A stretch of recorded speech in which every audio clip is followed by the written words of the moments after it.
Hi all welcome to football arena. Brazilian super താരമായ Thiago Silva ഈ 40ാമത്തെ വയസ്സിലും മികച്ച പ്രകടനമാണ് പുറത്തെടുക്കുന്നത്.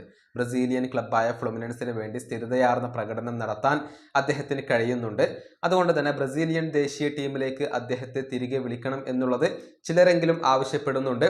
മാത്രമല്ല ബ്രസീലിയൻ ദേശീയ ടീമിലേക്ക് മടങ്ങിയെത്താൻ തനിക്ക് ആഗ്രഹമുണ്ട് എന്ന കാര്യം തിയാഗോ സിൽവ നേരത്തെ തുറന്നു പറയുകയും ചെയ്തിരുന്നു. ഏതായാലും ബ്രസീലിന്റെ പരിശീലകനായ കാർലോ ആഞ്ചലോട്ടിയോട് ഇതേക്കുറിച്ച് ചോദിച്ചിരുന്നു. പുതിയ അഭിമുഖത്തിലാണ് അദ്ദേഹത്തോട് ചോദിച്ചത് തിയാഗോ സിൽവയെ തിരികെ വിളിക്കുമോ എന്നുള്ളത്. പ്രായം താൻ പരിഗണിക്കുന്നില്ല, മറ്റെല്ലാ താരങ്ങളെക്കാളും മുകളിൽ നിൽക്കുന്ന ഒരു പ്രകടനം തിയാഗോ സിൽവ പുറത്തെടുക്കുന്നുണ്ടെങ്കിൽ പ്രായം പരിഗണിക്കാതെ അദ്ദേഹത്തെ തിരികെ വിളിക്കും എന്നാണ് കാർലോ ആഞ്ചലോട്ടി പറഞ്ഞിട്ടുള്ളത്. അദ്ദേഹത്തിന്റെ വാക്കുകൾ ഇങ്ങനെയാണ്: ലൂക്ക മോഡ്രിച്ച്, മാൾഡീനി എന്നിവരൊക്കെ പ്രായം പരിഗണിക്കാതെ ക്ലബിനും രാജ്യത്തിനും വേണ്ടി ഒരുപോലെ കളിച്ച താരങ്ങളാണ്. വെറ്ററൻ താരങ്ങളായിക്കൊണ്ട് തന്നെ അവർ കളിച്ചിട്ടുണ്ട്. തിയാഗോ സിൽവയുടെ കാര്യത്തിലും അങ്ങനെ സംഭവിക്കാം.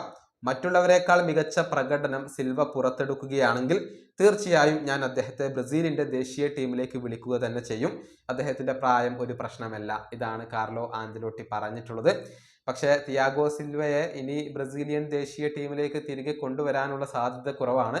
കാരണം സെന്റർ ബാക്ക് പൊസിഷനിൽ നിലവിൽ ഒരുപാട് ഓപ്ഷനുകൾ കാർലോ ആഞ്ചലോട്ടിക്ക് ലഭ്യമാണ്. മാർക്കിഞ്ഞോസ് ഉണ്ട്, ഗബ്രിയേൽ മഗല്ലസ് ഉണ്ട്, അലക്സാൻഡ്രോ റിബൈറോയുണ്ട്, അതുപോലെ തന്നെ ബെറാൾഡോയുണ്ട്. അങ്ങനെ ഒരുപാട് താരങ്ങളെ ഇപ്പോൾ ബ്രസീലിന് ലഭ്യമാണ്. അതുകൊണ്ട് തന്നെ ഇനിയിപ്പോൾ തിയാഗോ സിൽവയെ തിരികെ കൊണ്ടുവരാൻ സാധ്യത കുറവാണ്.